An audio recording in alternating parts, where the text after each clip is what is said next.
ఘనమైన నామమున నా యొక్క శుభములు వందనాలు తెలియజేస్తూ ఉన్నాను. గడిచినటువంటి దినములన్నీ మనందరినీ సజీవులుగాను క్షేమముగాను ఉంచినటువంటి మన దేవుడైనటువంటి యేసుక్రీస్తు వారికి సదాకాలము మహిమ కలుగునుగాక. ఆమేన్. గడిచినటువంటి భాగంలో మనం మత్తయి సువార్త ధ్యానంలో 9వ అధ్యాయాన్ని కంప్లీట్ చేసుకున్నాం. 9 అధ్యాయాలు మనం కంప్లీట్ చేసుకున్నాం. ఈ 9 అధ్యాయాల యొక్క వివరణ అంతా కూడా మనకు మన యూట్యూబ్ ఛానల్లో ప్లేలిస్ట్లో మత్తయి సువార్త ధ్యానం అనేటటువంటి ఒక ప్లేలిస్ట్ ఉంటుంది. అందులో ప్రతి అంశము కూడా అందులో మనకు కనబడుతుంది. జాగ్రత్తగా మీరు ఏ వారమైతే మిస్ అయిపోయారో, లేదా ఇంకా ఏ భాగములు అయితే డౌట్స్ ఉన్నాయో, ఇంకా ఏ భాగమైతే ఇంకా మరింత లోతుగా విశ్లేషించాలనుకుంటున్నారో ఆ డేట్ ప్రకారంగా మీరు వెతికి అందులో ఉన్నటువంటి వాక్యాలను మీరు వెరిఫై చేయాలని కోరుతూ ఉన్నాను. ఇక 10వ అధ్యాయాన్ని ఈ ఉదయకాలం ముందు మనం ఆలోచన చేద్దాం. 10వ అధ్యాయము మొదటి వచనం నుండి. ఆయన తన 12 మంది శిష్యులను పిలిచి అపవిత్రాత్మలను వెళ్ళగొట్టుటకును, ప్రతి విధమైన రోగమును, ప్రతి విధమైన వ్యాధిని స్వస్థపరచుటకును వారికి అధికారమిచ్చెను. ఆయన తన 12 మంది శిష్యులను పిలిచి, ఆయన అంటే ఎవరు? యేసు అని సంబోధించాలి. మరణం తర్వాతనే ఆయనను యేసుక్రీస్తు అనడానికి అవకాశం ఉంటుంది, యేసువారు. అందుకనే మనకు అపోస్తులు మత్తయి సువార్త 1వ అధ్యాయంలో తప్ప మరలా ఈ 9 అధ్యాయాల్లో కూడా ఎక్కడ యేసుక్రీస్తు అనే వాక్యం కనబడదు మనకి. యేసు లేదా ఆయన, తన అనేటటువంటి పదాలు కనబడతాయి. ఎందుకు అంటే బైబిల్ వ్రాయించడం వెనకాల దేవుని ఉద్దేశం చాలా గొప్పదండి. మనకి చిన్ననాటి నుండి యేసుక్రీస్తు అని అలవాటు అయిపోవడం వలన సింపుల్గా యేసుక్రీస్తు అనుకునేసరికి మనకు దేవుని గూర్చి అంత అవగాహన లేకుండా అయిపోయింది. ఆయనకి ఇవ్వాల్సినటువంటి స్థానం కానీ, ఆయనలో మనం ఉండాల్సినటువంటి భక్తి విధానం కానీ చాలా సింపుల్ చేసేసుకుని ఆయన విషయంలో మనం చాలా తక్కువగా ఆలోచిస్తూ ఉన్నాం. అందుకనే మనం బైబిల్ చదివేటప్పుడు ఐడెంటిఫై చేయాలి. మీకు ఆల్రెడీ ఒకసారి చెప్పాను, మనం బైబిల్ చదివేటప్పుడు యేసు అనే పదం సెపరేట్గా కనబడుతుంది. యేసు తర్వాత క్రీస్తు అనే పదం కూడా సెపరేట్గా కనబడుతుంది. ఇంకా ముందుకు చదివితే యేసుక్రీస్తు అని కూడా కనబడుతుంది. మరింత ముందుకు చదివితే క్రీస్తు యేసు అని కూడా కనబడుతుంది. 4 రకాలుగా ఆయన గురించి వ్రాయబడింది. ఒకవేళ నిజంగా అలాగే పాఠ్యపుస్తకాల్లో ఉందనుకోండి, ఇది తప్పు అంటాం. పోనీ మన పేరునే తీసుకుని ముందు పదాన్ని వెనక పదాన్ని ముందుకు రాసి మీరు బ్యాంకులో డబ్బులు తీసుకోవడానికి స్లిప్ రాసి ఇచ్చారనుకోండి, అప్పుడు ఏమంటారు? మీ సంతకం మ్యాచ్ అవ్వట్లేదు, మీ సంతకం ఇది కాదు, అసలు మీరు ఈ వ్యక్తే కాదంటారు. బ్యాంకులో ఆయన ఏం చెప్తాడు? ఇక మీరు ఈ వ్యక్తి మీరు కాదు, ఈ వ్యక్తి మీరు కాదు, ఈ పేరు మీది కాదు, ఈ సంతకం మీది కాదు అని చెప్తారండి బ్యాంకులోకి వెళ్తే. అంటే మందేనండి ఆ పేరు, ఈ పదం వెనక పదం ముందుకి రాశాను అంతే. అంటే నువ్వు అలా రాస్తే చెల్లదు, నీ సంతకం చెల్లదు. ఉదాహరణకు నా పేరు ఉంది చంటి బాబు, బాబు చంటి అని రాశాను. బాబు చంటి అంటే నా పేరే అంటాను నేను, కానీ అక్కడ ఒప్పుకోరు. ఇది నీ పేరు కాదు, ఈ పర్సన్ నువ్వు కాదు అని మాట్లాడతారు. అంటే మరి యేసుక్రీస్తు వారి యొక్క పేరు విషయానికి వస్తే ముందేమో యేసని ఉంది, కొంత ఎదరికెళ్ళేసరికి బైబిల్ చదివేటప్పుడు వెరిఫై చేస్తే కనుక క్రీస్తు అని ఉంది, ఇంకా చదువుకుంటూ ముందుకు వెళ్ళిపోతుంటే క్రీస్తు యేసు అని ఉంది, మరికొన్ని సందర్భాల్లో యేసుక్రీస్తు అని ఉంది. ఎందుకు ఇలా వ్రాయబడిందో అర్థం చేసుకోవాలి. అంటే బైబిల్ అనేది మానవ జ్ఞానానికి అతీతమైనది. దీన్ని అర్థం చేసుకోవడం చాలా కష్టం. అందుకనే మీరు బైబిల్ చదివేటప్పుడు నా బైబిల్లో ఒకవేళ చూస్తే కనుక యేసు అనే పదం ఎక్కడ కనబడినా రౌండ్ చేసి ఉంటాయి. క్రీస్తు అనే పదాలు స్క్వేర్ చేసి ఉంటాయి. స్క్వేర్ అంటే బాక్సులు. యేసు క్రీస్తు అంటే ఇంకొకలాగా, అంటే జిగ్ జగ్ చేసుకుంటాం కదా, అలాగా ఆ టైప్లో. క్రీస్తు యేసు అంటే ఇంకొకలాగా. దానిని అండర్లైన్ చేసుకోవాలి. అండర్లైన్ చేసుకుంటే ఆ వాక్యాలు చదివేటప్పుడు మనకు ఐడియా రావాలి, ఐడెంటిటీ రావాలి. యేసు అని ఉంటే ఎలా ఉంది? శరీరాన్ని ధరించినప్పుడు, శరీరధారిగా ఉన్నప్పుడు యేసు అని వ్రాయబడుతుంది. క్రీస్తు అంటే చనిపోయి తిరిగి లేచిన తర్వాత ఉన్న సందర్భాల్లో క్రీస్తు అని వ్రాయబడుతుంది. క్రీస్తు యేసు అనేది కూడా చనిపోయి తిరిగి లేచిన సందర్భాల్లో. మరి యేసు క్రీస్తు అని వ్రాయబడినటువంటి సందర్భాల్లో టోటల్గా ఆయన ఎవరో చెప్పేటటువంటి సందర్భాల్లో. ఇలాగా మనం ఒక గుర్తును పెట్టుకుని బైబిల్ చదివేటప్పుడు, అందుకని బైబిల్ ధ్యానించమన్నారు. ఉత్తిరే చదువుకుంటూ వెళ్ళిపోయామనుకోండి, ఇంత డీపు అందులో భావం మనకు అర్థం కాదు.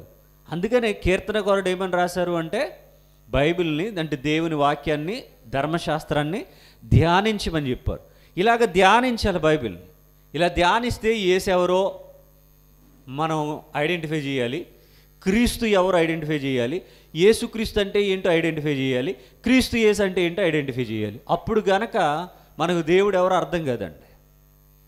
లేకపోతే ఈ 4 వేరు వేరు పదాలుగా కనబడుతున్నాయి కాబట్టి నలుగురు వ్యక్తులు అనుకునే పొరపాటు కూడా లేకపోలేదు.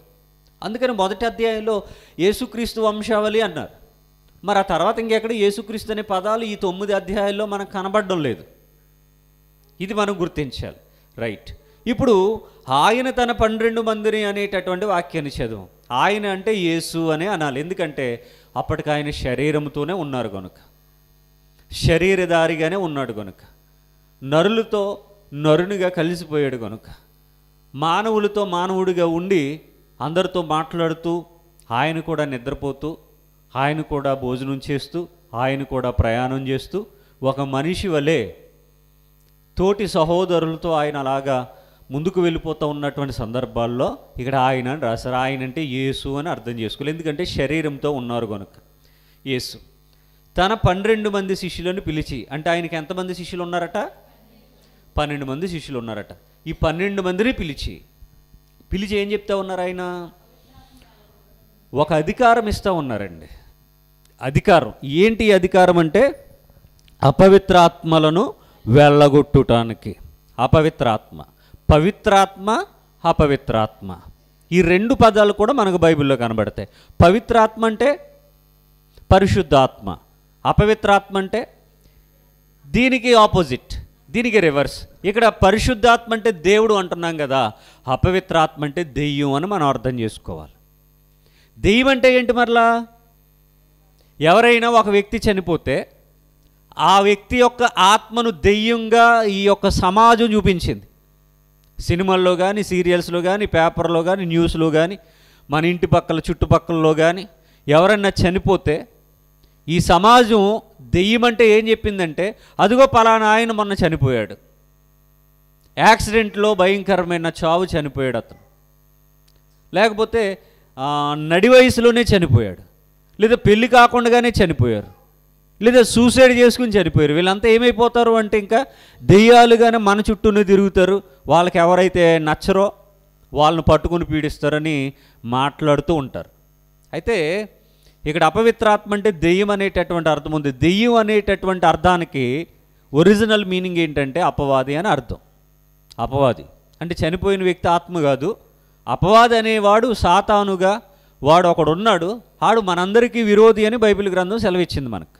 గనుక ఈ అపవిత్రాత్మలను వెళ్ళగొట్టడానికి, తర్వాత ప్రతి విధమైన రోగమును, ప్రతి విధమైన వ్యాధిని స్వస్థపరచడానికి, ప్రతి విధమైన రోగాలను, ప్రతి విధములైన వ్యాధులను స్వస్థపరచడానికి వారికి అధికారం ఇచ్చారు. ఎవరిచ్చారు అధికారం?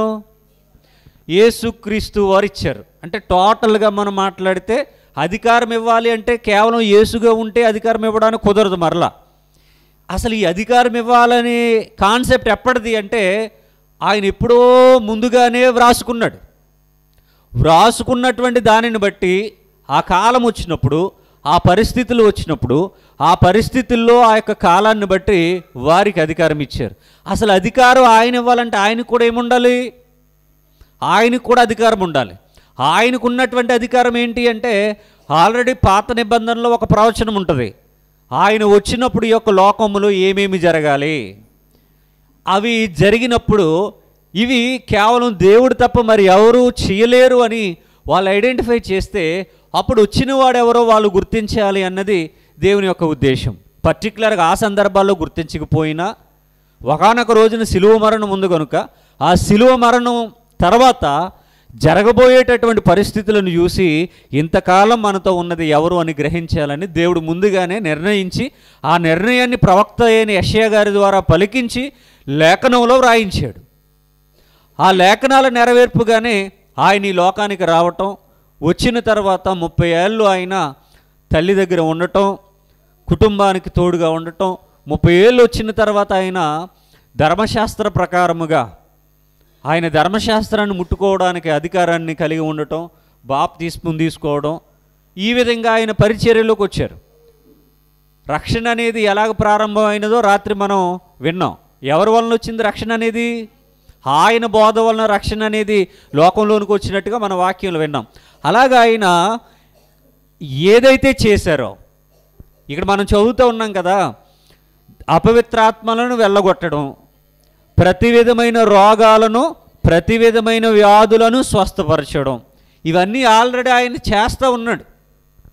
ఆయన ఏదైతే చేస్తూ ఉన్నారో ఆయన చేసిన దానినే, ఆయన దేని మీదైతే అధికారాన్ని కలిగి ఈ కార్యాలన్నీ చేశారో వాటినన్నిటినీ కూడా తన శిష్యులు కూడా చేయడానికి ఆయనకున్నటువంటి అధికారాన్ని తన శిష్యులకు ఆయన ఇచ్చారు. ఇది కాన్సెప్ట్. ఇక్కడ వారికి అధికారం ఇచ్చాను.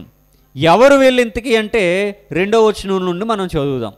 ఆ 12 మంది అపోస్తులు పేర్లు ఏమనగా, ఈ శిష్యులను ఏమన్నారు? మరలా అపోస్తులు అన్నారు. అపోస్తులు, అసలు అపోస్తులు అనేటటువంటి పదానికి అర్థం ఏంటో తెలుసా?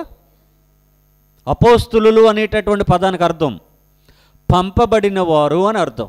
ఆల్రెడీ బైబిల్లో ఉంటుంది. మనం ఆ సందర్భం వచ్చినప్పుడు నేను రెఫరెన్స్ కూడా మీకు ఇస్తాను. అపోస్తులు అనేటటువంటి పేరుకు అర్థం ఏంటి? పంపబడిన వారు. యాజ్ ఇట్ ఈజ్ ఇదే ఉంటుంది. ఎవరిని పంపించారు? యేసు వారు శిష్యులను పంపిస్తూ ఉన్నారు. కాబట్టి పంపిన ఆయన పంపించినటువంటి వాళ్ళకు పెట్టినటువంటి పేరు ఏంటి అంటే అపోస్తులు అన్నారు. ఈ అపోస్తులుగా పిలువబడినటువంటి వారు ఎవరు అంటే మొట్టమొదటిగా 12 మంది శిష్యులు. ఈయన ఎవరు శిష్యులు? యేసువారి శిష్యులే. యేసువారి శిష్యులే వీళ్ళంతా. యెహోవా శిష్యులా? మరి వీళ్ళకి ధర్మశాస్త్రం ఉందిగా. అప్పటి వరకు వీళ్ళు దేని కింద ఉన్నారు? ధర్మశాస్త్రం కిందనే ఉన్నారు. ధర్మశాస్త్రాన్ని 30 ఏళ్ళు వస్తే చదవడానికి వాళ్ళకే అవకాశం ఉంది.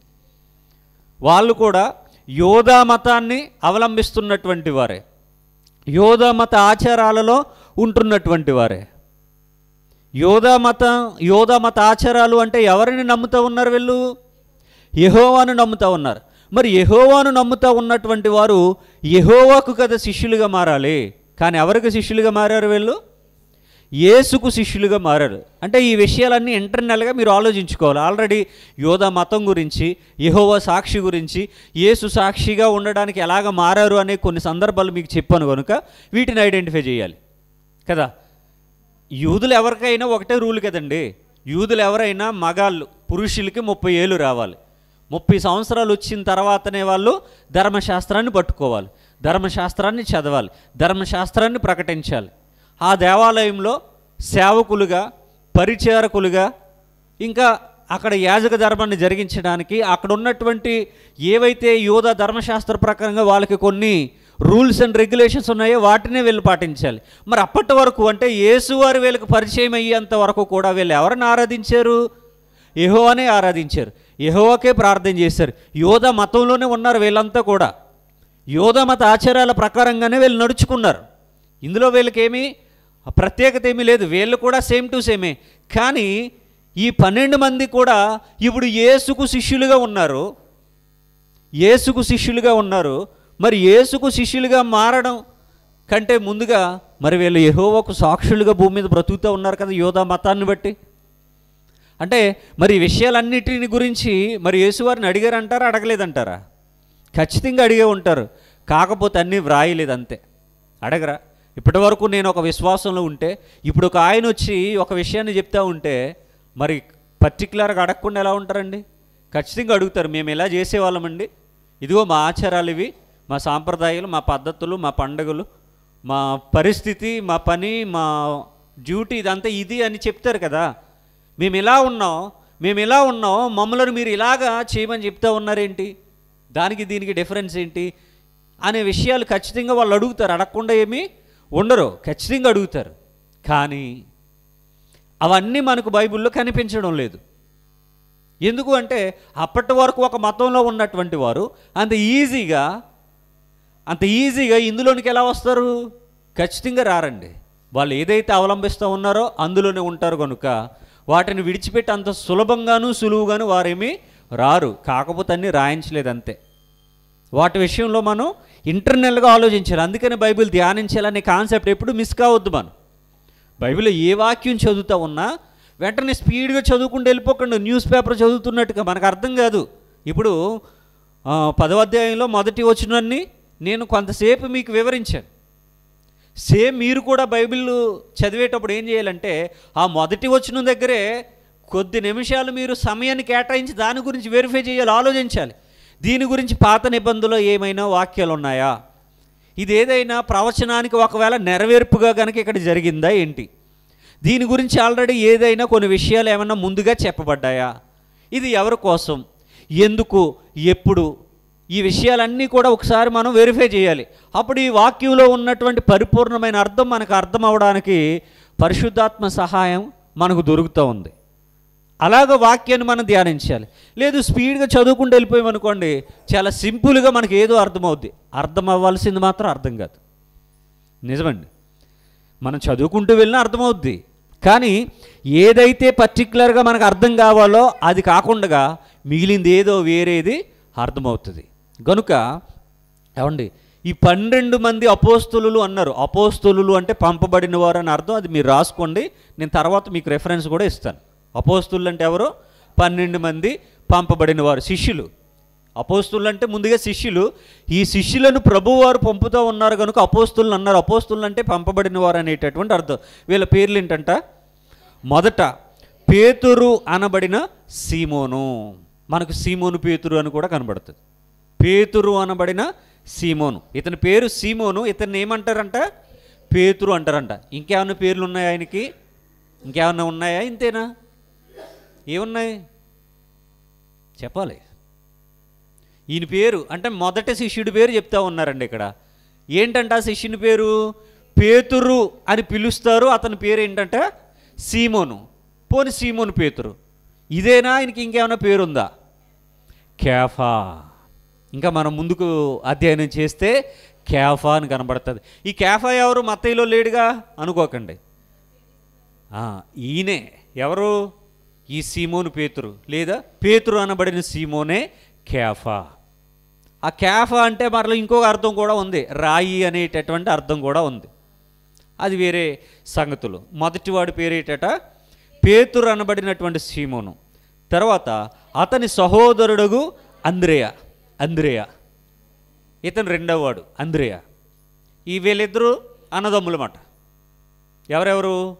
పేతురు అనబడిన సీమోను, అంద్రేయ, వీళ్ళిద్దరు అన్నదమ్ములు. అంటే ఇద్దరు దొరికారు శిష్యుల్లో, ఇద్దరు పేర్లు దొరికే మనకి. తర్వాత జెబెదయి కుమారుడగు యాకోబు, అతని సహోదరుడు యోహాను. ఇక్కడ కూడా ఇంకో ఇద్దరు పర్సన్స్ ఉన్నారు. వీళ్ళు జెబెదయి కుమారుడు అని రాశారు. జెబెదయి ఎవరు? తల్లి పేరా తండ్రి పేరా? తండ్రి పేరు. తల్లి పేరు అనుకుంటారు చాలామంది. తల్లి పేరు కాదు, ఇది తండ్రి పేరు. జెబెదయి కుమారుడగు యాకోబు, అతని సహోదరుడు యోహాను. ఇక్కడ ఒక ఇద్దరు దొరికారు. మొత్తం ఎంతమంది అయ్యారు? లెక్క పెట్టుకోవాలి మరలా. మరి పైన 12 అని 12 లేదు, దొరకాలిగా. మొత్తానికి 4 అయ్యారు. తర్వాత ఫిలిప్పు, ఈయనొకరు. తర్వాత బర్తులోమయి, ఈయనొకరు, తర్వాత తోమ, తర్వాత సుంకరి అయిన మత్తయి. ఎంతమంది అయ్యారు? లెక్క పెడుతున్నారా? ఎనమండుగురా?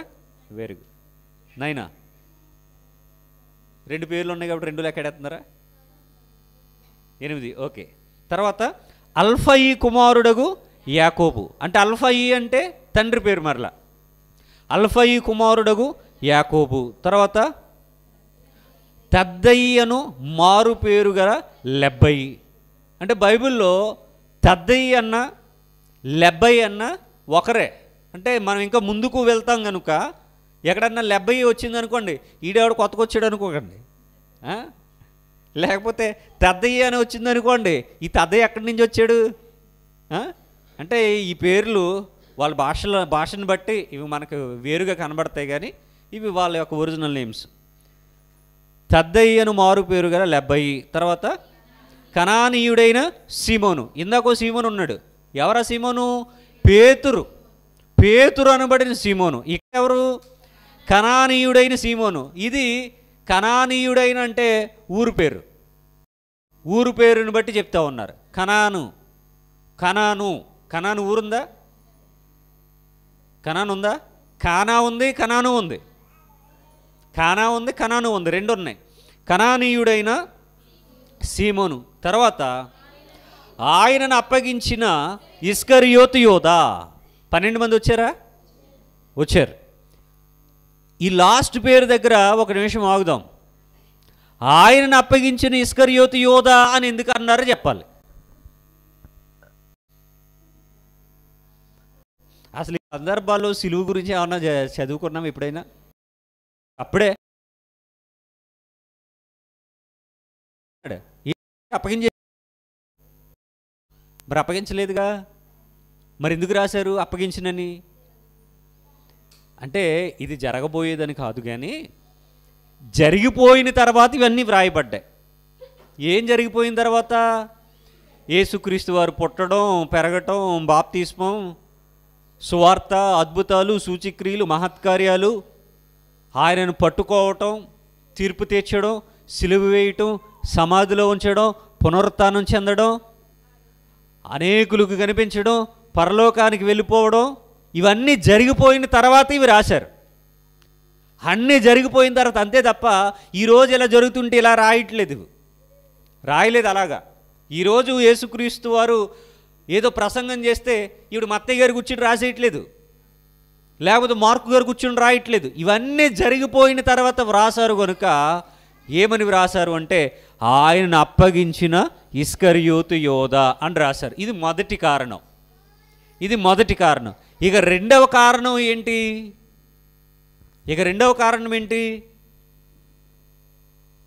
నేను ప్రతి వారం కూడా మీరు ఇంటికి వెళ్ళేటప్పుడు మీకు హోంవర్క్ ఇస్తున్నానా? ఏంటి హోంవర్క్? ఒకసారి నేను ఎక్కడి వరకు చెప్పానో ఆ మిగిలిన భాగం ఉందిగా వెనకాల, దాన్ని చదువుకుని రావాలి. అందుకని క్వశ్చన్స్ వేస్తున్నాను. ఆయనను అప్పగించిన యోధా అని రాయడానికి కారణంలో మొదటి కారణం నేను చెప్పాను. ఇక రెండవ కారణాన్ని మిమ్మల్ని అడుగుతూ ఉన్నాను. ఇప్పుడు ఏం చెప్పాలంటే మీరే రెండవ కారణం చెప్పాలి. అసలు మొదటి కారణమో తెలియదు మనకి, రెండవ కారణం కూడా తెలియదు. రెండవ కారణం ఏంటంటే ఒక దొంగ వ్యక్తి ఉన్నాడు, అంటే దొంగోడు ఉన్నాడు. అతనికి ఓ పేరుంది. అదే పేరుతో ఇంకా ఇద్దరు ముగ్గురు ఉన్నారు. అప్పుడు మనకు ఐడెంటిఫై చేయాల్సింది ఎవరిని అంటే దొంగోడిని ఐడెంటిఫై చేయాలి. అప్పుడు ఆ దొంగోడు గురించి చెప్పేటప్పుడు ఏమని చెప్పాలి అంటే పలానా ఊర్లో దొంగతనం చేశాడు కదా ఆడు అని ఆ పేరు చెప్పాలి. అప్పుడు అంటే పలానా ఊర్లో దొంగతనం చేసిన దొంగోడు పేరేంటి అందరికీ తెలుసు కాబట్టి పలానా వాడు అని చెప్పడానికి ఆడు చేసినటువంటి ఆ చెడ్డ పనిని చూపిస్తారు ముందు. మిగిలిన వాళ్ళ గురించి మామూలుగా అది ఏం చెప్పకుండా ఉత్తి పేరు చెప్పారు అనుకోండి, ఆ గొడవ ఎవరెవరి మీదకి వెళ్ళిపోతుంది మొత్తం. ఆ పేరుతో ఆ ఊర్లో, ఆ ప్రాంతంలో, ఆ పక్క ఊర్లో ఎవరెవరైతే పిలువబడుతున్నారో వాళ్ళందరి మీదకి వెళ్ళిపోద్ది ఆ గొడవ అంతా. కాబట్టి వాళ్ళ పేరుకి ఇబ్బంది లేకుండా, వాళ్ళ పరువుకు భంగం కలగకుండా, వాళ్ళని ఎవరు అపార్థం చేసుకోకుండా ఉండాలి అంటే ఎవడైతే ఆ తప్పు చేశాడో వాడి పేరు చెప్పేటప్పుడు ఇదిగో పలానా తప్పు చేశాడు కదా అని చెప్పే ఉద్దేశంలో ఇది చెప్పారు. ఇంకా మీకు ఇప్పటికీ బలు వెలిగిందో లేదో, ఎందుకు ఆ పేరుని అలా వాడారు అంటే, ఆ పేరుతో ఇంకా యోధ అనేవారు ఉన్నారా లేరా? అదే పేరుతో యోధ అనేటటువంటి మనుషులు ఉన్నారు. యోధ అనే మనుషులు వేరుగా ఉంటే పర్వాలేదు, యేసుక్రీస్తు వారి యొక్క శిష్య బృందంలో కూడా యోధ అనేటటువంటి పేరుతో ఉన్నవారు ఉన్నారు. ఇది ట్విస్ట్ అంటే. యేసుక్రీస్తు వారి యొక్క శిష్య బృందంలో యోధ అనే పేరు కలిగినటువంటి వారు వేరే వ్యక్తులు కూడా ఉన్నారు. కాబట్టి ఇప్పుడు యోధ అంటే ఎవరిని అనుకోవాలి? ఆయన అప్పగించిన యోధ అనాలా? ఆయన కోసం త్యాగాన్ని చేసినటువంటి వారిని యోధ అనాలా? అంటే ఇప్పుడు మంచోడికి కూడా ఏం ఆపాదించేస్తాం? తెలిస్తే అనం, తెలియక అపార్థం చేసుకుంటాం కదా. ఈ కారణాలను బట్టి ఈ వాక్యాన్ని అలా రాశారు. ఇందులో ఉన్న ఇండెప్త్ ఇది ఎలాగ తెలుస్తుంది మనకి? ఇస్కరియోతు యోధ, ఆయన అప్పగించిన ఇస్కరియోతు యోధ అని చదువుకుంటే అర్థం కాదు. ఆల్రెడీ ఇక్కడికి ఈ వాక్యాలు జరిగేటప్పటికి సిలువ గురించి ఏమీ లేదు అక్కడ. వాళ్ళకి ఆ గొడవలన్నీ తెలియదు. సిలువ వేస్తారు, మనలోనే ఒకడు చంపేస్తాడు అంటే చంపడానికి అప్పగిస్తాడు, వెండికి ఆశపడి ప్రభువు నమ్ముకుంటాడనే విషయాలు ఎవ్వరికీ తెలియదండి. తెలియకపోయినా మరి ఆయనను అప్పగించిన ఇస్కరియోతు యోధ అని పర్టిక్యులర్గా మెన్షన్ చేయడానికి గల కారణాలు ఇవి రెండు. మొట్టమొదటిది ఇవి జరిగిపోయిన తర్వాత వ్రాసినటువంటి సందర్భం కనుక. ఇక రెండవది అదే పేరుతో వేరొక వ్యక్తి ఉన్నాడు కనుక. ఉదాహరణకి యోధ అనేది వంశం. యోధ అనే వంశము ప్రారంభం అవడానికంటే ముందు యోధ అనే పేరుతో ఒక వ్యక్తి ఉన్నాడు. ఎక్కడున్నాడు? పాత నిబంధనలో. పాత నిబంధనలు ఎక్కడున్నాడు? అబ్రహాము కుమారుడు ఇస్సాకు, ఇస్సాకు కుమారులు యాకోబు యాషావులు, యాకోబుకి 12 మంది కుమారులు. ఆ 12 మందిలో ఒక కుమారుడే యోధా. ఆదికాండలో ఏమని రాస్తారో తెలుసా? యోధా కొదమసింహమా అని రాస్తారండి. యోధా ఎలాంటుడట? కొదమసింహం లాంటుడట. ఆ వాక్యానికి నెరవేర్పే రెండవ రాకడలో కొదమసింహంగా ఒక ఆయన రాబోతూ ఉన్నాడు.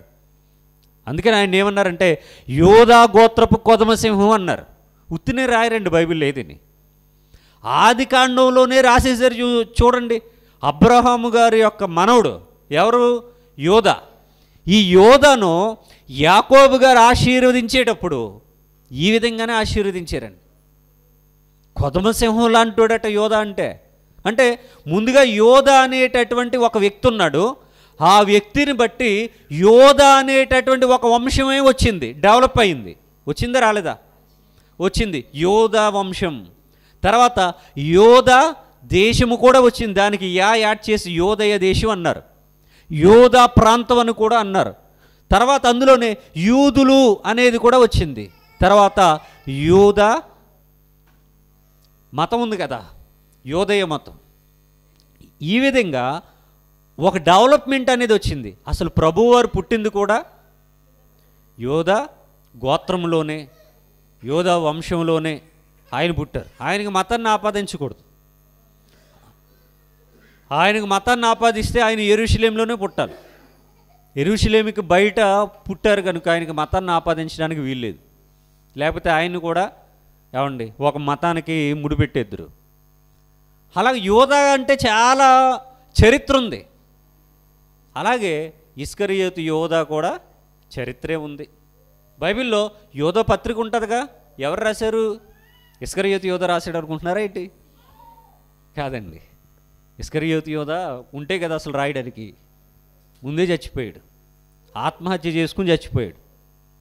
ఈ యోధా పత్రికలు రాయడం ఇదేమీ లేదండి. చచ్చిపోయాడు కదా, ఆత్మహత్య చేసుకుని చనిపోయాడు. కనుక ఇక్కడ ఇస్కరియోతు లేదా ఆయనను అప్పగించిన ఇస్కరియోతు యోధా అనడానికి గల కారణం ఇది. దీన్ని మనం గుర్తించాలి. ప్లస్ తర్వాత యోధా ఈ పేరుకు ముందు ఇస్కరియోతు అనే పేరు ఎవరిది అంటే ఈ యోధా యొక్క తండ్రి గారి పేరు ఇస్కరియోతు. యోధా తండ్రి గారి పేరు ఇస్కరియోతు. యోధా తండ్రి గారి పేరును బట్టి ఇస్కరియోతు యోధా అన్నారు, ఈజీగా ఐడెంటిఫై అవ్వడానికి.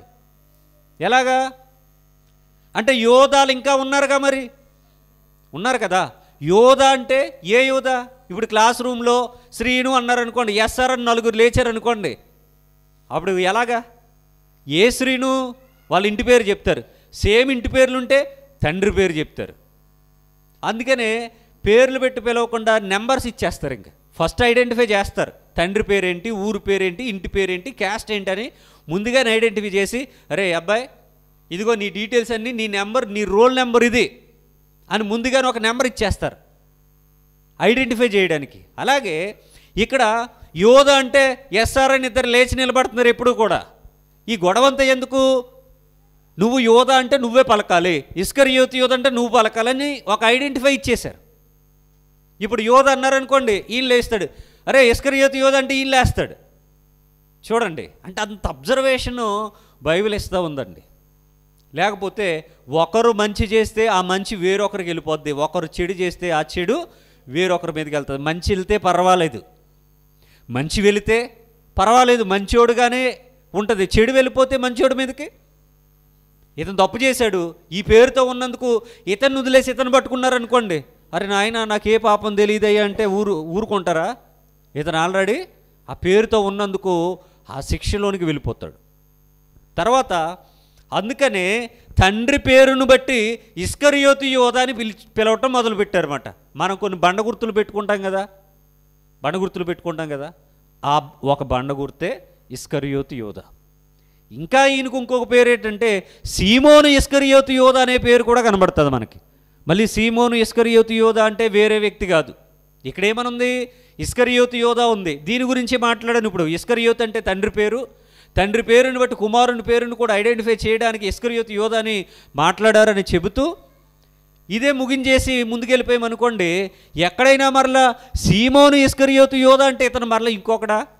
అవును ఇద్దరు ఉన్నారు లేదా ముగ్గురు ఉన్నారని చెప్పారు కదా పాస్టర్ గారు, ఈ యోధ వేరేమో అనుకుంటారు. ఆ యోధ కాదు. ఎక్కడైనా మరలా సీమోను ఇస్కరియోతు యోధ అని పేరు కనబడినది ఎవరి పేరు? సీమోను ఇస్కరియోతు యోధ అన్న, ఇస్కరియోతు యోధ అన్న ఈ యోధాను గురించే. ఈ యోధాను ఎప్పుడు సింగులర్గా కనబడ్డ ఎక్కడను సీమోను ఇస్కరియోతు యోధ అనే ఆ పదంతోనే కనబడతాడు, లేదా ఇస్కరియోతు యోధ అనేటటువంటి పదంతోనే కనబడతాడు, లేదా ఆయనను అప్పగించినటువంటి యోధ అనే పేరుతోనే కనబడతాడు తప్ప ఓన్లీ యోధ అంటే ఈ యోధ గురించి కాదు. ఇది మీరు గుర్తుపెట్టుకోవాలి. యోధ అంటే ఈ యోధ గురించి కాదు, ఓన్లీ యోధ అనే పేరు కనబడితే ఈ యోధ గురించి కాదు. ఇస్కరియోతు యోధ, సీమోను ఇస్కరియోతు యోధ, ఆయనను అప్పగించిన ఇస్కరియోతు యోధ అంటేనే ఇక్కడ కనబడుతున్నటువంటి యోధ గురించి. ఓన్లీ యోధ అని ఉందనుకోండి, ఉదాహరణకి యోధా పత్రిక, ఆ యోధ వేరు. ఈ విషయాలు మీరు జ్ఞాపకంలో ఉంచుకుని ఇకపై బైబిల్ చదివేటప్పుడు చాలా అబ్జర్వేషన్తో మీరు చదవాలి. మన వారం చెప్పాను, ఒక పదానికి ఒక పదానికి మధ్యలో స్పేస్ ఉన్నా సరే దాని భావం వేరుగా ఉంటుంది, దాన్ని చాలా జాగ్రత్తగా చదవాలి అని. 5వ వచనం, ఈ 12 మంది ఎవరట? శిష్యులు. ఈ 12 మంది అపోస్తలులు. వీళ్ళకి ఆయన అధికారాన్ని ఇచ్చాడని మనం మొదటి వచనంలో చదువుకున్నాం, రైట్? 5వ వచనం, యేసు ఆ 12 మందిని పంపుచు వారిని చూచి వారికి ఆజ్ఞాపించినదేమనగా, ఈ 12 మంది పేర్లు చెప్పారు, ఈ 12 మందికి అధికారం ఇచ్చాడు. ఏంటి ఈ అధికారం అంటే? ప్రతి విధమైన రోగమును, ప్రతి విధమైన వ్యాధిని స్వస్థపరచడానికి, అపవిత్రాత్మను వెళ్ళగొట్టడానికి వారికి అధికారాన్ని యేసువారు ఇచ్చారు.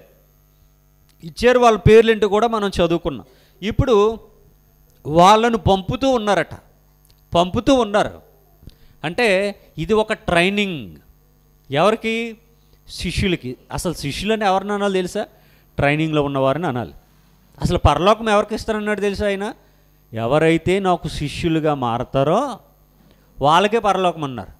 శిష్యులుగా మారాలంటే ట్రైనింగ్ తీసుకోవాలి. అంటే సెపరేట్గా బైబిల్ ట్రైనింగ్ కాదు, కానీ ఆయన వాక్యాన్ని బట్టి, ఆయన వాక్యంలో ఉన్నటువంటి విషయాలను బట్టి మనల్ని మనం ప్రతిరోజు ట్రైన్ చేసుకోవాలి, మార్చుకోవాలి. మనల్ని మనం ఎప్పుడు కూడా వాక్యాన్ని బట్టి మనల్ని మనమే సరి చేసుకోవాలి, ట్రైన్ చేసుకోవాలి. ఇప్పుడు ఇది వీళ్ళకి ట్రైనింగ్ పీరియడ్. మనకు బీఎడ్ చేసిన వాళ్ళని చూసామనుకోండి, టీచర్ ట్రైనింగ్.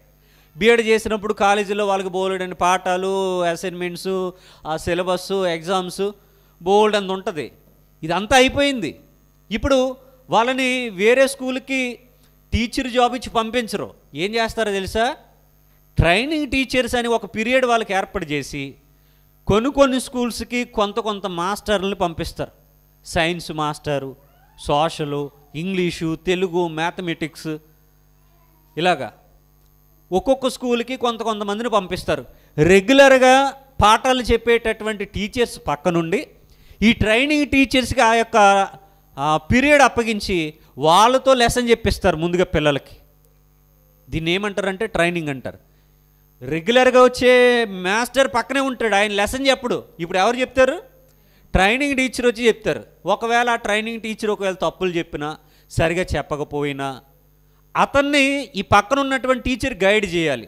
సార్ మీరు ఇలా చెప్పాలి, ఈ యొక్క లెసన్, ఈ ఫార్ములా ఇలా చేయాలి, పిల్లలతో మీరు ఇలాగ కనెక్ట్ అయి ఉండాలి, పిల్లలతో మీరు ఇలాగ మాట్లాడాలి అని ఈ పక్కన ఉన్నటువంటి సీనియర్ టీచర్ ఈ జూనియర్ టీచర్కు చెబుతూ ఈయనతో పిల్లలకు పాఠాలు చెప్పిస్తారు. సేమ్ ఎంబీబీఎస్ కూడా అంతే.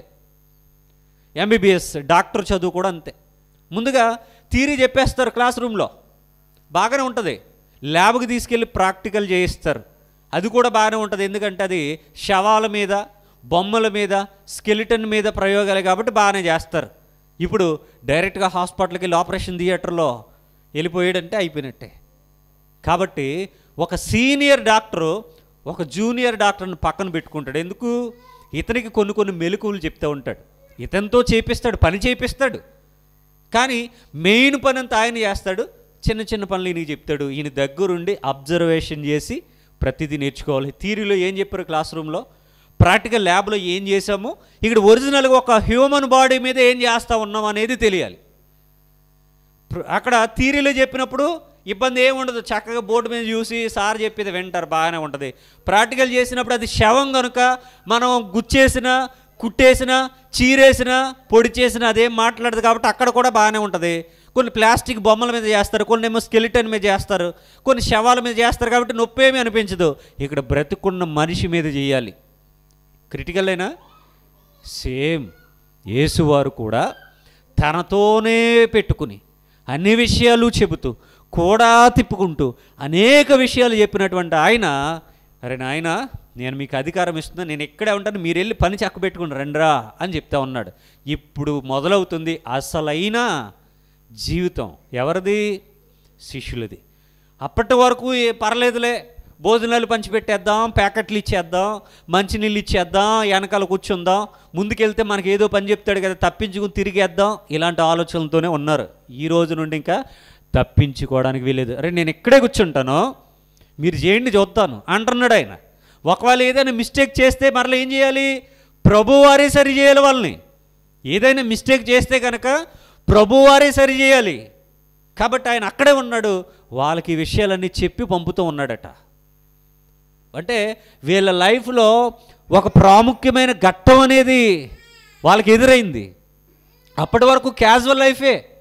మిమ్మలను మనుషులు పట్టు జాలరుగా చేస్తానంటే వచ్చేసారు వెనకాల. పేతురు రా అంటే వచ్చాడు, అంద్రయ్య రా అంటే వచ్చాడు, తోమా రా అంటే వచ్చాడు, అందరూ వచ్చారు, వెనకాలే తిరుగుతున్నారు, మా హీరో అని చెప్పారు. ఎందుకంటే ఈయన అద్భుతాలు, సూచిక్రియలు, మహత్కార్యాలు ఇవన్నీ చేస్తూ ఉన్నాడు, చనిపోయిన వారిని కూడా బ్రతికిస్తూ ఉన్నాడు, మా హీరో, ఓహో ఆహా అంటే తిరిగారు. ఈరోజు వచ్చింది, ఈరోజు ఏం చెప్తున్నాడు తెలుసా? నేను చేయను, మీరు చేయండి, నేను ఇక్కడ ఉంటాను అన్నాడు. షాక్. వాళ్ళు ఎవరెవరో కూడా చెప్తా ఉన్నాడు, నేను మీకు అధికారాన్ని ఇస్తూ ఉన్నాను, మీరు చేయండి, నేను ఉన్నాను, నేను చూసుకుంటాను అన్నాడు. ఇది వాళ్ళకి ట్రైనింగ్, ఇది వాళ్ళకి ట్రైనింగ్ అండి. మనల్ని కూడా ప్రభువారు కేవలం విశ్వాసులుగా ఉంటే పరలోకం ఇస్తానన్నో లేదు తెలుసా? శిష్యులుగా మారిపోమంటున్నాడు. నువ్వు శిష్యుడిగా మారితే ఎవరినైనా రక్షణలోనికి నడిపించడానికి, నిన్ను నువ్వు కాపాడుకోవడానికి, నీ కుటుంబాన్ని కాపాడుకోవడానికి అవకాశం ఉంటుంది. నేను శిష్యుడిగా మారినండి, కేవలం విశ్వాసిగా వచ్చి కూర్చుంటానంటే ఏమండి పరలోకంలో మనకు స్థానం లేదు. దీన్ని మనం గమనించాలి. శిష్యుడిగా మారితే వెళ్ళిపోయి రోజు సువార్త చేయాలనుకుంటారేమో, అక్కర్లొద్దు.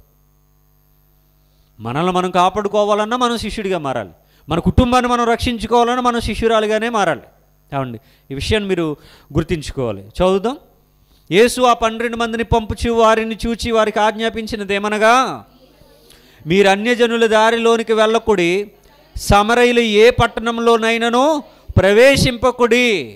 కానీ అని రాశారు. కానీ ఏంటి ఇక్కడ ఈ ట్విస్ట్? వెళ్ళమన్నారు బాగానే ఉంది, ట్రైనింగ్ అన్నారు బాగానే ఉంది, ఎక్కడికి వెళ్ళమన్నారు, ఎక్కడికి వెళ్ళొద్దన్నారు? అన్యజనుల దారిలోనికి వెళ్ళొద్దన్నారు, సమరయుల ఏ పట్టణంలో కూడా ప్రవేశించొద్దు అన్నారు. ఎందుకని? ఇప్పటికి వీళ్ళు ఇంకా పరిపూర్ణులు కాదు, వీళ్ళకంతా పరిపక్వత లేదు. ఈ విషయాలని మనం ఐడెంటిఫై చేయాలి. ఈరోజు ఇదే వాక్యం సమాజంలో చక్కర్లు కొడుతూ చాలామంది ఏమంటున్నారు తెలుసా? ఇదిగో మీ యేసుబాబు అన్యజనుల దగ్గరికి వెళ్ళొద్దన్నాడు, ఇశ్రాయేలీల దగ్గరికే వెళ్ళమన్నాడు, తర్వాత సమరయుల దగ్గరికి కూడా వెళ్ళొద్దన్నాడు. మరి అలాంటప్పుడు మీరు మాకెందుకు వచ్చి వాక్యం చెప్తారు? మీరు వచ్చి ఇక్కడ ఎందుకు సువార్త ప్రకటిస్తారు? మీకు మాకు అసలు సంబంధం ఏంటి? మీ ప్రభువే మీతో చెప్పాడు కదా, అసలు మీరు కూడా నమ్ముకోకూడదు. ఎందుకని? మీరు కూడా అన్యజనులే కదా, మీరు ఏమైనా ఇజ్రాయేలీలా ఏంటి? అందుకే ఆయన ఇజ్రాయేలీల దేవుడు, పాలస్తీనాలో పుట్టాడు అని కొంతమంది, యెరూషలేములో పుట్టారని కొంతమంది, ఆయన ఇశ్రాయేలీలకే దేవుడు తప్ప మన దేశాలకి ఏమీ ఆయన దేవుడు కాదు, అసలు ఆయన విదేశీయుల దేవుడే తప్ప అసలు మీరు ఆ పుస్తకాన్నే పట్టుకోవడానికి మీకు అవకాశం లేదు, అందులో విషయాలు మాట్లాడడానికి మీకు హక్కు లేదు, దానిని ప్రకటించడానికి లేదు. అసలు మీరు కూడా ఎవరు అంటే అన్యజనులే గనుక మీరు ఇజ్రాయేలీలకి చెప్పాలి చెప్తే తప్ప మీరు మాకు వాక్యం చెప్పడానికి వీలు లేదు అని మాట్లాడేవారు బోలెడు మంది ఉన్నారు. ఈ వాక్యాన్ని బట్టే ఆ వాక్యాన్ని ఆయన ఎందుకు చెప్పారు? ఆ వాక్యాన్ని ఎందుకు చెప్పారు ఆయన? ఎవరన్నా కొత్తగా ట్రైనింగ్ అయినటువంటి డాక్టర్ గారిని డైరెక్ట్గా ఆపరేషన్ థియేటర్కి తీసుకెళ్ళి ఆపరేషన్ చేయించేస్తారేటి? ముందుగా అతను క్లినిక్ పెట్టుకుని చిన్న చిన్న రోగాలను నయం చేయటం ప్రారంభించారు. తర్వాత ఎవరైతే సీనియర్ డాక్టర్ ఉంటాడో ఆ డాక్టర్ దగ్గర ఇతను జూనియర్ డాక్టర్గా అక్కడ సర్వీస్ చేస్తూ ఉండాలి. నెమ్మదిగా నేర్చుకున్న తర్వాత అతడు ఒక ఆపరేషన్ చేయడానికి సామర్థ్యత వచ్చింది అన్న తర్వాతనే అతను ఆపరేషన్ చేయడానికి ముందుకు రావాలి. అప్పటి వరకు నార్మల్ ట్రీట్మెంటే చేయాలి, ఎందుకంటే ఇది ప్రాణాలతో చెలగాటం కనుక. సేమ్ ప్రభువారి యొక్క మనసు, ప్రభువారు చెప్పినటువంటి విధానం కూడా ఏంటి అంటే నెమ్మదిగా ముందుగా ఇజ్రాయేలీల కుటుంబాల వారితో మాట్లాడితే ఇబ్బంది ఏమీ లేదు, ఎందుకంటే వాళ్ళు అదే ధర్మశాస్త్రం క్రింద ఉన్నారు, ఈ వెళ్ళిన వాళ్ళు కూడా అదే ధర్మశాస్త్రం క్రింద ఉన్నారు కనుక వాళ్ళకి వీళ్ళకి ఎప్పటి నుంచో పరిచయం కనుక, అదే జాతి వారు కనుక, అదే భాష మాట్లాడేవారు కనుక వాళ్ళకి వీళ్ళకి మధ్య ఒక మ్యూచువల్ అండర్స్టాండింగ్ అనేది ఉంటుంది, తొందరగా అపార్థం చేసుకోరు కనుక అది చెప్పారు. ముందుగా అన్యజనుల దగ్గరికి వెళ్ళిపోతే వాళ్ళతో ఎలా మాట్లాడాలో తెలియదు, వాళ్ళతో ఎలాగా ప్రవర్తించాలో తెలియదు, అక్కడ ఏం చేయాలో తెలియదు కనుక అన్యజనుల దగ్గరికి సమరయుల దగ్గరికి ముందుగా వెళ్ళొద్దని చెప్పారు. ఇదే పట్టుకున్నారు తప్ప ఆ తర్వాత అందరికీ సువార్త ప్రకటించమన్నారు. మరి దాన్ని ఎందుకు తీసుకోరు? ఏమండి, ఈరోజు సమాజంలో ఉన్నవారు వాళ్ళకు నచ్చినటువంటి వాక్యాలు ఏరుకుంటారు. చాలామంది సేవకులు కూడా అంతే, వాళ్ళకి నచ్చినటువంటి వాక్యాలు అడ్డు పెట్టుకుని ఎదుటి వాళ్ళని బ్లేమ్ చేస్తూ ఉంటారు. అంటే వాళ్ళని అనరాని మాటలు, వాళ్ళని ఇబ్బంది పెట్టే మాటలు మాట్లాడుతూ ఉంటారు. అది కరెక్ట్ బోధన విధానం కాదు. అది ఎదుటివారిని ఇబ్బంది పెట్టడానికి వాక్యాల్ని ఏరి తెచ్చుకోమని చెప్పలేదు దేవుడు. ఎక్కడ సందర్భాన్ని బట్టి సమయాన్ని బట్టి కొన్ని విషయాలు మనం నేర్పించాలి తప్ప కాబట్టి ఎదుటివారిని ఇబ్బంది పెట్టడానికి ప్రసంగాలు చేయకూడదు. మీరు అన్యజనుల దారిలోనికి వెళ్ళొద్దు అని చెప్పారు, ఇది మొదటిది. రెండవది, సమరయులు ఏ పట్టణంలోనైనా మీరు ప్రవేశించకండి అని కూడా చెప్పారు, ఇది రెండవది. ఎందుకంటే వాళ్ళు ఇంకా అప్పుడప్పుడే తప్పటడుగులు వేస్తున్నటువంటి వారుగా మనం పరిగణించాలి. అప్పటి వరకు ఎప్పుడైనా చేశారా వెళ్ళి ఈ కార్యాలు? చేయలేదు కనుక ఇప్పుడిప్పుడే తప్పటడుగులు వేస్తున్నటువంటి వారుగా వాళ్ళు ఉన్నారు కనుక వాళ్ళ విషయంలో ప్రభువారు కొన్ని సూచనలు సలహాలు ఇచ్చారు. మనం పిల్లలకి సైకిల్ నేర్పిస్తూ ఉంటాం, సైకిల్ నేర్పించిన తర్వాత వాళ్ళని ఎన్నో జాగ్రత్తలు చెప్తూ ఉంటాం. ఎందుకంటే వాళ్ళు పడిపోతారు, దెబ్బలు తగులుతాయి. మెయిన్ రోడ్లు తొక్కేయమంటామా పిల్లలకి సైకిల్ నేర్పించి? లేదు. ఎందుకని?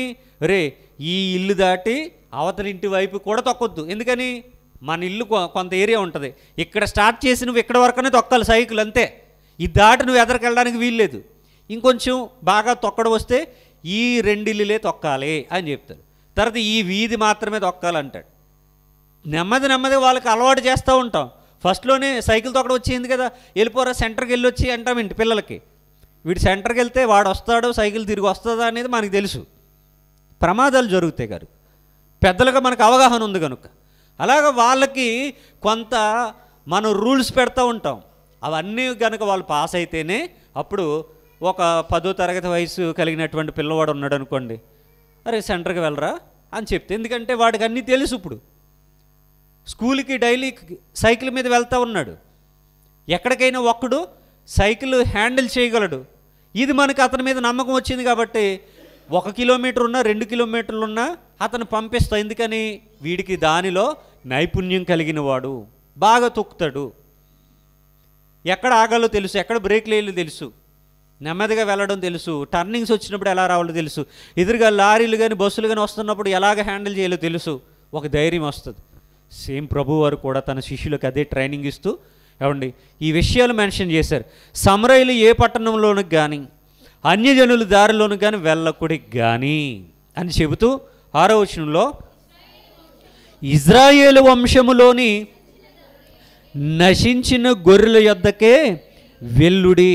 ఎక్కడికి వెళ్ళమని చెప్పారు? ఇప్పుడు ఇజ్రాయేలీల వంశములోని నశించిన గొర్రెల యొద్దకే వెల్లుడి.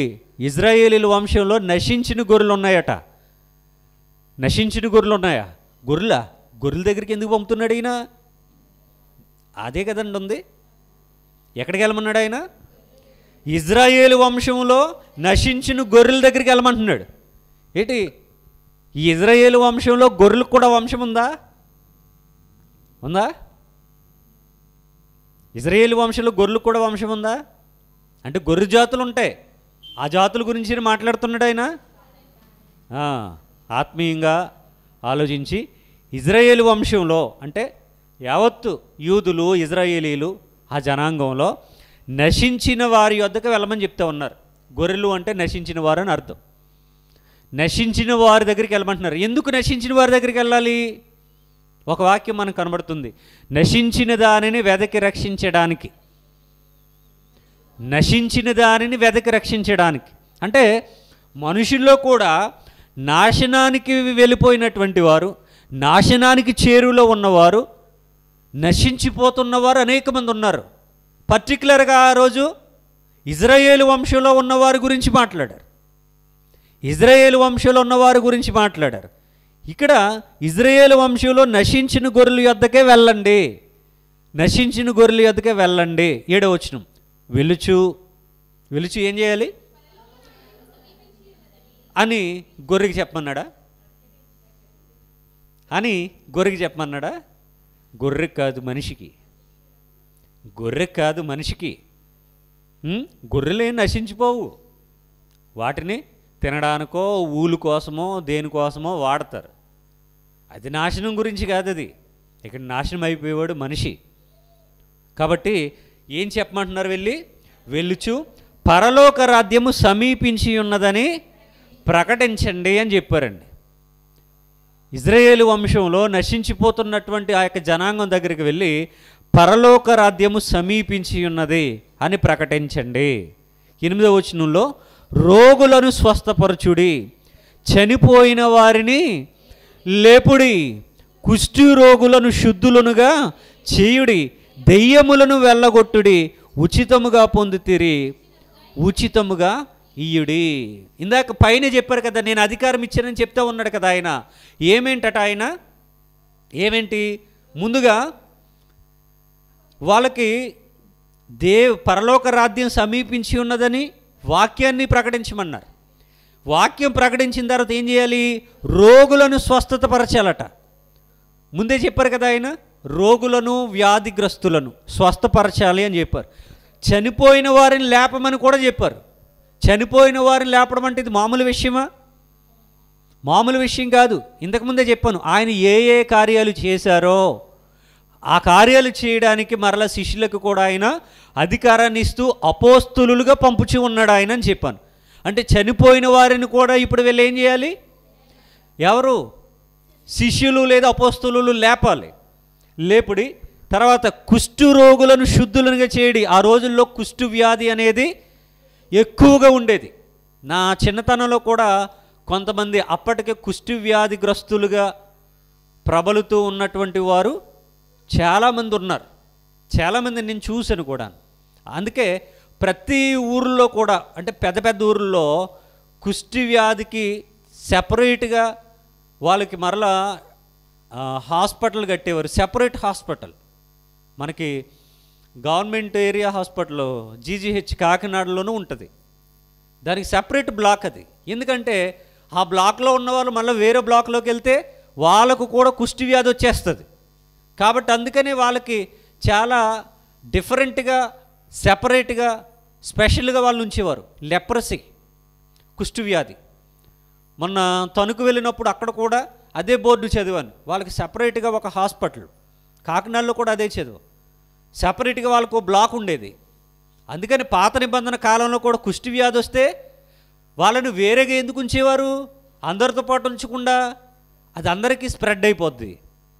అది అందరికీ స్ప్రెడ్ అయిపోద్ది కనుక వాళ్ళను సపరేట్గా ఉంచేవారు. సపరేట్గా ఉంచేవారండి.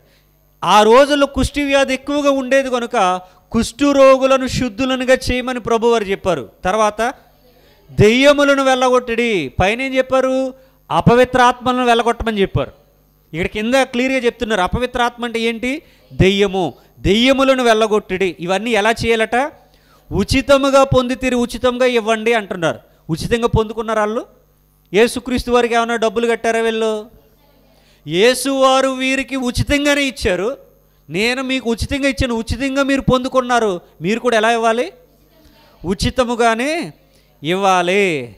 ఇది నిజమో కాదో నాకు తెలియదు కానీ ఈ 10వ అధ్యాయం 8వ వచనం ఈ 10, 8 కలిపేస్తే, ఈ 10 పక్కన 8 వేస్తే 108 వచ్చింది కదా. చాలామంది మరి దీన్ని అలా కలిపారు. రాజశేఖర్ రెడ్డి గారు క్రిస్టియన్ కనుక మత్తయి సువార్త 10వ అధ్యాయంలో 8వ వచనం ఉంది కదా, ఉచితంగా పొందుకున్నారు, ఉచితంగా ఇవ్వమని ఉంది కనుక ఈ 108 అనే దానిని ఈ విధంగా ఆరోగ్యశ్రీ కోసం లేకపోతే ఇలాగ రాజశేఖర్ రెడ్డి గారు ఇలాగ పెట్టారని చాలామంది మాట్లాడారు. అది ఒరిజినల్ కాదో తెలియదు కానీ మొత్తానికి దీనికైతే యాప్ చేశారు. 10, 8 పక్క పక్కన వేసి 108 కింద దీన్ని చూపించి, ఇదిగో 108 అనేది, ఈ అంబులెన్స్ సర్వీస్ అనేది, కొన్ని వైద్యాలు అనేవి, ఆరోగ్యశ్రీ అనేది ఫ్రీ. ఇది బైబిల్ నుండే తీశారని చెప్పారు. అది నిజమో కాదో నాకైతే తెలియదు. జస్ట్ ఇన్ఫర్మేషన్ మీకు పాస్ చేస్తున్నాను అంతే. ఇక్కడ ఈ 8వ వచనంలో మీరు ఉచితంగా పొందుకున్నారు కాబట్టి మీరు కూడా ఎలా ఇవ్వాలి? ఉచితముగానే ఇవ్వండి అని చెప్పారు. ఏమేంటివి? ఇక్కడ బోల్డ్ అని లిస్ట్ అవుట్ ఉంది చూడండి. ఇవన్నీ కూడా మీరు ఉచితంగానే పొందుకున్నారు కాబట్టి ఉచితంగానే ఇవ్వమని ప్రభువారు వాళ్ళకి చెప్పారు. నెక్స్ట్, మీరు వెళ్ళేటప్పుడు సువార్త చెప్పడానికి, ఈ కార్యాలు చేయడానికి మీరు వెళ్ళినప్పుడు మీ సంచులలో, ఇప్పుడు నేను ఎక్కడికైనా వెళ్ళాను అనుకోండి, నాతో పాటు ఆల్మోస్ట్గా నా బ్యాగ్ ఉంటుంది. అందులో వాటర్ బాటిల్, కర్చీపు, పెన్నులు, తర్వాత బైబిలు, లేకపోతే ఈ కెమెరాలకు సంబంధించినటువంటి చిన్న చిన్న ఎక్విప్మెంట్స్ ఇవన్నీ ఉంటాయి నాతో పాటు. డ్యూటీకి వెళ్తే నా డ్యూటీకి సంబంధించినటువంటి డైరీసు, మళ్ళీ పెన్నులు, వాటికి సంబంధించినటువంటి స్టాంప్స్, వాటికి సంబంధించినటువంటి లెటర్స్ ఇవన్నీ ఉంటాయి నా బ్యాగ్లో ఎప్పుడు ఉంటాయి. అంటే నేను డ్యూటీకి లేదా మీటింగ్కి వెళ్ళేటప్పుడు ఒక బ్యాగ్ అని నేను క్యారీ చేస్తాను. చాలామంది స్త్రీలు కూడా ఎక్కడికైనా వెళ్ళేటప్పుడు హ్యాండ్ బ్యాగ్ పట్టుకుని వెళ్తారు. అందులో కొన్ని ఐటమ్స్ ఉంటాయి, చిన్న చిన్నవి, డబ్బులు కానీ లేదా పర్సు కానీ, లేకపోతే అందులో మొబైల్ ఫోన్ కానీ, ఛార్జర్ కానీ, ఇలా కొన్ని పట్టుకుని వెళ్తారు. ప్రతి ఒక్కరి దగ్గర ఏదో ఒకటి ఉంటుంది. అలాగా మీరు ఈ పరిచర్యకు వెళ్ళినప్పుడు మీ సంచులలో బంగారాన్ని కానీ, వెండిని కానీ, రాగినైనను, ప్రయాణము కొరకు జాలనైనను, 2 అంగీలనైనను, చెప్పులనైనను, చేతికరనైనను సిద్ధపరచుకొనకుడి. సిద్ధపరచుకొనకుడి అంటే ఎక్స్ట్రా మీరు పట్టుకెళ్ళకండి. మీరు మీ బ్యాగులు ఇవన్నీ మోసుకుని ఎక్స్ట్రాగా మీరు పట్టుకెళ్ళకండి అని చెప్పారు. వీటి గురించి మనం తర్వాత మాట్లాడుకుందాం. ఇందులో మీరు 8 వరకు టిక్ పెట్టుకోండి. 9వ వచనాన్ని వచ్చే వారాన్ని ఎక్స్ప్లెయిన్ చేస్తాను. జస్ట్ ఇప్పుడు మీతో చదివించానంతే. ఇందులో మధ్యలో ఒక పదం ఉంది చూడండి, ప్రయాణము కొరకు జాలెనైనను అని ఉంది. జాలే ఉందా లేదా? ఈ జాలే అంటే ఏంటో వచ్చేవారో నేను మిమ్మల్ని అడిగితే మీరు చెప్పిన తర్వాతే ఈ ప్రసంగాన్ని ప్రారంభిస్తాను. మొన్న కూడా ఏదో చెప్పానుగా, నైట్ ఉత్తర ఈయం కోసం మాట్లాడా నైట్ మాట్లాడేటప్పుడు. అలాగా ఈ జాలి అనేది అంటే ఏంటో మీకు ఇస్తున్నాను వర్క్. అది ఆ జాలి అనే పదాన్ని అండర్లైన్ చేసుకోండి. 9వ వచనం నుండి మీరు ఈ అధ్యాయం అంతా చదివేయండి, 42 వరకు చదివేయండి, అన్నీ చెప్పం. కానీ వచ్చే వారంలో 9 నుండి ప్రారంభిస్తాను కనుక అప్పుడు అడుగుతాను జాలి అంటే ఏంటి అని అడుగుతాను. దానికి మీరు సమాధానం చెప్పిన తర్వాతనే మిగిలినటువంటి వాక్య భాగాన్ని మాట్లాడతాను. ఇది హోంవర్క్. ప్రార్థన చేసుకుందాం.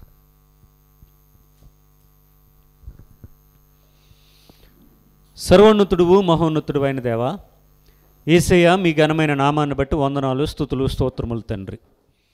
పరలోకమందున్న మీరు భూమి మీద ఉన్నటువంటి మానవుల కొరకు ఒక గ్రంథాన్ని రచించారు. అందులో ఒక అక్షరము కానీ ఒక పొల్లైనా కలపొద్దు అన్నారు, తీసివేయొద్దు అన్నారు. ఇది ఎంత ఇంపార్టెంట్ అనేది క్రైస్తవులుగా ముందుగా మేము ఆలోచించాలి దేవా. ఇందులో ఉన్నటువంటి పదాల అమరిక, కామాలు, పులి స్టాపులు, మధ్యలో ఉన్నటువంటి స్పేస్ గ్యాప్లు, ఇవన్నీ చాలా అవసరమని మాకు అర్థమవుతూ ఉన్నది. ఇందులో వ్రాయబడినటువంటి ప్రతి పదము కూడా చాలా డిఫికల్ట్గాను ఆత్మీయమైన అర్థంతో కూడుకున్నదని మాకు అర్థమవుతూ ఉన్నది. ఇంతకాలం ఆయన ఏదో బైబిల్ చదివేశాం కానీ ఆయన అలా చదివి మేము బైబిల్లో ఉన్నటువంటి మిమ్మల్ని అపార్థమే చేసుకున్నాం. కానీ రోజు శిష్యులుగా మారితేనే పరలోకం అన్నారు కనుక ప్రతి వాక్యాన్ని మేము కూలంకషంగా పరిశోధిస్తే తప్ప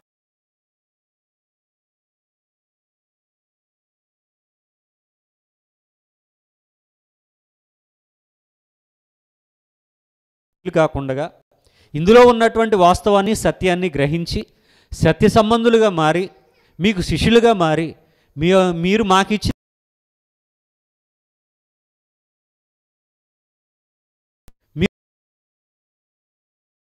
నోటి వెంబడి మాట్లాడిన ప్రతి మాట, మీరు చేసినటువంటి ప్రతి కార్యము కూడా ఎంతో సుస్పష్టంగా మాకు మీ యొక్క గ్రంథమందలి మత్తయి సువార్తలో మాకు కనబడుతూ ఉంది. ఇప్పటి వరకు మత్తయి సువార్త మేము చదివింది వేరు, ఈరోజు మాకు అర్థమవుతున్నది వేరు నాయన. గనుక ఏదో తొందరగా బైబిల్ కంప్లీట్గా చెప్పేసుకోవాలన్నటువంటి ఆతురత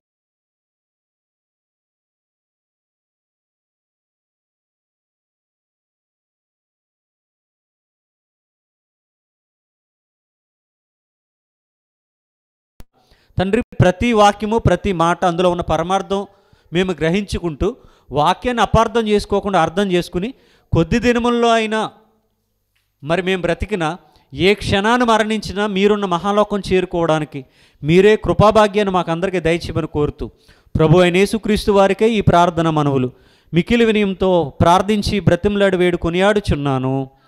ఆమేన్. అందరికీ వందనాలు.